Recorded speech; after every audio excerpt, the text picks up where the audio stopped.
भारत चीन संबंधों के इस विशेष प्रसारण में एक बार फिर आप सभी दर्शकों का स्वागत है। 8वें एपिसोड में हम आपको बताने जा रहे हैं 1962 में भारत जो युद्ध हारा था उसके पीछे क्या वजह थी, और यह वजह थी बहुत बचकानी। हमारे एक नेता को जो घूमने का जो शौक होता है पूरी दुनिया में, उसने यह युद्ध किस तरह से हरा दिया। देखिए हमारी यह विशेष रिपोर्ट।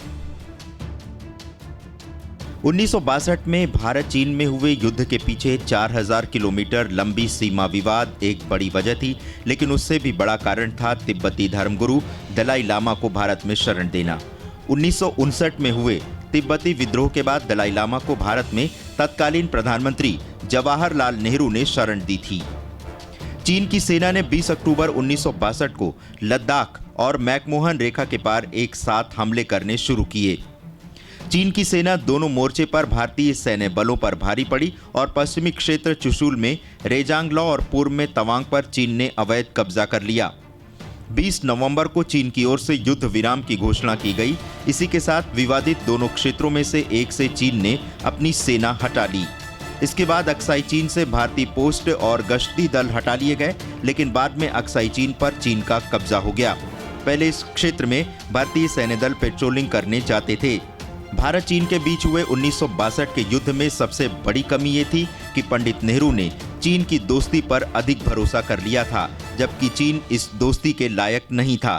दोस्ती का यह रिश्ता यहाँ तक था कि भारत ने चीन की सीमा पर पर्याप्त सैन्य बल की तैनाती की जरूरत ही महसूस नहीं की। हार का दूसरा सबसे बड़ा कारण बने तत्कालीन रक्षा मंत्री कृष्ण मेनन। कृष्ण मेनन की गलत नीतियों और लापरवाही के कारण हमारी सेना कमजोर पड़ गई। कृष्ण मेनन ज्यादातर विदेश यात्राओं में व्यस्त रहे और उधर देश की सीमा असुरक्षित होती चली गई। 62 के युद्ध में जब भारत ने चीन के खिलाफ अमेरिका से मदद मांगी थी तो अमेरिका ने चीन पर वायुसेना से हमला करने को कहा था, लेकिन भारत ने वायुसेना का प्रयोग नहीं किया। अगर भारतीय वायुसेना का प्रयोग किया जाता तो इस युद्ध में चीन को आसानी से परास्त किया जा सकता था, क्योंकि उस समय तिब्बत में ना तो चीनी सैनिकों के पास पर्याप्त मात्रा में ईंधन था और ना ही लंबा रनवे। इसलिए चीन की वायुसेना वहां अच्छा प्रदर्शन नहीं कर पाती। 1962 के युद्ध हारने के कारण जानने के लिए हेंडरसन ब्रुक्स भगत समिति का गठन किया गया, लेकिन उस समिति की रिपोर्ट आज तक सार्वजनिक नहीं की गई, क्योंकि उसमें बहुत विस्तार से हार के कारणों पर विचार किया गया था। 1947 से 1964 तक पंडित नेहरू स्वयं विदेश मंत्रालय भी संभालते रहे, इसलिए विदेश नीति और पड़ोसी देशों के प्रति कैसे व्यवहार किया जाए इस बारे में कोई ठोस नीति नहीं बनाई जा सकी। 1962 के युद्ध के हारने के पीछे सबसे बड़ा कारण था नेहरू की सैन्य नीतियों में अरुचि। वो चीन को बेमतलब बड़ा दोस्त मान बैठे थे, जबकि चीन अपनी चाल चलकर भारत को युद्ध में धकेलने के लिए तैयार बैठा था। नेहरू जी भारत के सामरिक हितों को लेकर कितने उदासीन थे, इसका अंदाजा आप इसी बात से लगा सकते हैं कि जब 1952 में अमेरिका ने संयुक्त राष्ट्र संघ सुरक्षा परिषद में भारत को स्थायी सदस्यता देने का प्रस्ताव किया तो नेहरू जी ने ये सीट चीन को दिला दी और स्वयं ये कहकर हट गए कि भारत तो गुटनिरपेक्ष राष्ट्र रहेगा और वो किसी गुट में शामिल होना नहीं चाहता। चीन को स्थायी सदस्यता दिलाने के पीछे पंडित नेहरू का यह भी तर्क था कि वो नहीं चाहते थे कि अमेरिकी शक्ति के आगे चीन कमजोर पड़ जाए। इसके ठीक विपरीत जब 2008 में ब्रिक देशों ब्राजील, रूस, भारत और चीन के विदेश मंत्रियों का सम्मेलन रूस में हुआ तो इसमें रूस ने संयुक्त राष्ट्र में भारत की स्थायी सदस्यता के प्रस्ताव पर समर्थन दिया, लेकिन चीन ने इसमें अड़ंगा लगा दिया और इस कारण से आज भी भारत संयुक्त राष्ट्र सुरक्षा परिषद में स्थायी सदस्य नहीं बन सका है। चीन के प्रति लापरवाही बरतने के मामले में तत्कालीन प्रधानमंत्री जवाहरलाल नेहरू ही जिम्मेदार नहीं थे, बल्कि ये लापरवाही उन्होंने विरासत में कांग्रेस को सौंपी थी, क्योंकि पूर्व प्रधानमंत्री मनमोहन सिंह का भी यही कहना था कि चीन भारत पर हमला नहीं करेगा। 1962 में भारत की पराजय के पीछे उस पंचशील सिद्धांत का समझौता भी था, जिसमें दोनों देश एक दूसरे पर हमला न करने पर सहमत हुए थे। हालांकि ये समझौता सिर्फ 8 वर्ष के लिए हुआ था और जैसे ही इस समझौते की अवधि पूरी हुई, चीन ने पंचशील सिद्धांत की धज्जियां उड़ाते हुए भारत के जम्मू कश्मीर के अक्साई चीन पर नियंत्रण कर लिया। भारत इस बात का भरोसा कर बैठा था कि पंचशील समझौते के तहत चीन उस पर कभी आक्रमण नहीं करेगा, इसलिए उसने भारत चीन सीमा पर युद्ध जैसी स्थिति से निपटने के लिए कोई तैयारी नहीं की थी।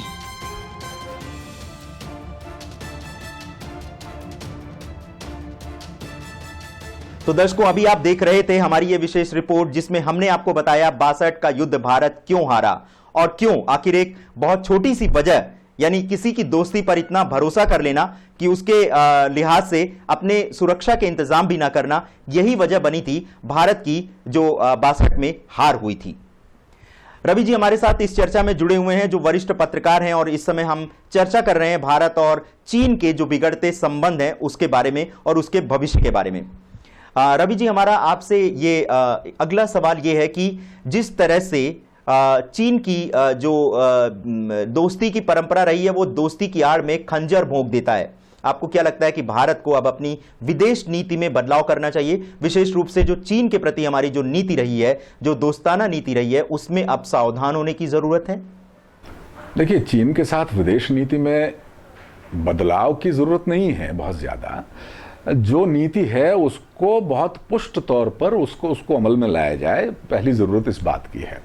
अब जैसे कि पूरे देश में एक आंदोलन के स्तर पर सोशल मीडिया पर एक अभियान सा शुरू हुआ है कि चीन के सामान का बहिष्कार करिए तो आप भारतीयता को बढ़ावा दीजिए।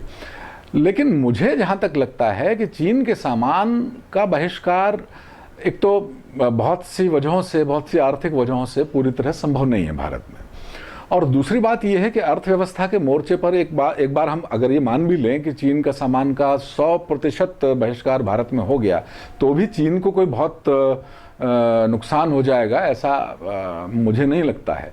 हाँ, लेकिन फिर भी जिस तरह से चीन के सामान ने हमारे घरों में सुबह से लेकर देर रात तक की जो क्रम है उसमें घुसपैठ की है, उसको थोड़ा उस पर अंकुश तो लगना ही चाहिए। और उसके लिए भारत को अपने देश में रोजगार को बढ़ावा देने वाली नीतियां, जैसे कि अब ये मौजूदा सरकार कर भी रही है, स्किल डेवलपमेंट छोटे लेवल पर जो किया जा रहा है, और उसके परिणाम शायद 1-2-3 साल बाद निकल के भी आएंगे। अभी तो स्थिति ये है कि अगर आप चीन का कोई भी सामान जो 10 रुपये में मिलता है, अगर वो भारतीय कंपनी का सामान है तो वो 50 रुपये में हो सकता है मिले, मतलब कम से कम 3 गुना 4 गुना तो उसकी कीमत होगी ही। तो कोई भी जो भारतीय है, जो सक्षम भारतीय है, वो तो कर लेगा ये। लेकिन जो निम्न मध्य वर्ग है या गरीब तबका है, उसके लिए तो उसकी जेब पर तो बहुत ज़्यादा असर इससे पड़ेगा। रवि जी, अभी हाल ही में जब भारत ने चीन में जो बने सामान है उसका विरोध करना शुरू किया, और देश में जो हमारी जो देश की जनता है उसने भी कहा कि वो चीन का सामान प्रयोग नहीं करेगी, इस पर चीनी मीडिया में लगातार जो खबरें छप रही थी और चीनी मीडिया ने लगातार इस पर नजर भी रखी और प्रतिक्रिया दी। चीन का कहना है कि भारत के लोग इतने आलसी हैं कि वो चीन का सामान का जो प्रयोग है वो करना बंद नहीं करेंगे। आपको क्या लगता है कि क्या भारत के लोग चीन के सामान का प्रयोग करना बंद कर देंगे? ये तो गलत है, चीन के मीडिया का ये रुख गलत है। भारत के लोग आलसी नहीं हैं, बल्कि भारत के लोगों की जो दूसरी विशेषताएं हैं उन्हें देखने समझने की ज़रूरत है। आलस का सवाल नहीं है, और मीडिया में इस तरह का घृणित प्रचार जो है किया भी नहीं जाना चाहिए किसी देश के नागरिकों के प्रति। तो यहाँ हमारे यहाँ जो आर्थिक नीतियाँ हैं देश में, वो उनमें बहुत ज़्यादा सुधार की ज़रूरत मुझे महसूस होती है, और जिस दिशा में नई सरकार, जो मौजूदा सरकार है, वो काम कर भी रही है। लेकिन नतीजे भी हाल फिलहाल नहीं दिखाई देंगे, क्योंकि 3 साल ही हुए सरकार को, नतीजे आने में थोड़ा वक्त लगेगा। तो आलस का सवाल नहीं है। हमारी जो अपनी नीतियां हैं, हमारी जो अपनी पॉपुलेशन और समाज कल्याण की जो नीतियां हैं, उनमें बदलाव की ज़रूरत है, जो किया जा रहा है। और जिस तो दर्शकों, आप देख रहे हैं हमारा ये विशेष प्रसारण, और हमारे साथ इसमें राजनीतिक चर्चा के लिए जुड़े हुए हैं वरिष्ठ पत्रकार रवि पराशर जी, जो कि भारत चीन संबंधों पर जो आने वाला जो समय है उसके बारे में विश्लेषण कर रहे हैं। भारत चीन संबंधों के 9वें एपिसोड में हम आपको दिखाएंगे भारत और चीन के बीच जो शांति समझौते हुए हैं वो कितने प्रकार के हुए हैं और कितनी बार हुए हैं, और इतने शांति समझौते के बाद भी भारत और चीन में शांति क्यों स्थापित नहीं हो सकी, किसका है दोष, यही दिखाएंगे हम आपको भारत चीन संबंध के 9वें एपिसोड में। और अगर आपने हमारा चैनल अभी तक सब्सक्राइब नहीं किया है तो कृपया इसे सब्सक्राइब करें, क्योंकि इसमें जो खबरें दिखाई जा रही हैं वो आपको कहीं नहीं मिलेंगी।